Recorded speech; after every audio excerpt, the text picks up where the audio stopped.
We have now implemented the key bindings for SexyCam, but not in the way you think.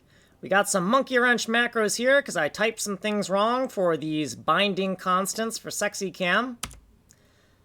The numpad enter function has been refactored to be called cirNext for circumscribe mode next. Here's the hackish implementation of the key bindings. For the decimal point, we want to do this action. And this is the changing to the default circumscribe mode. So all we're going to do for the key binding is make sure that the key binding for the dot key is changing to the default circumscribe mode.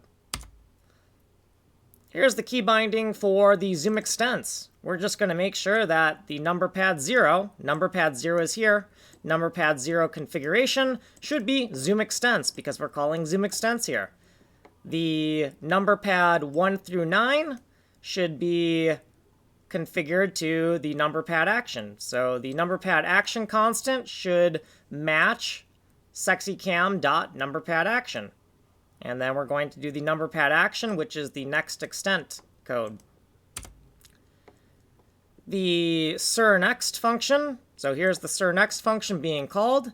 We need to make sure that the number pad behavior for the enter key on SexyCam is configured to cirNext.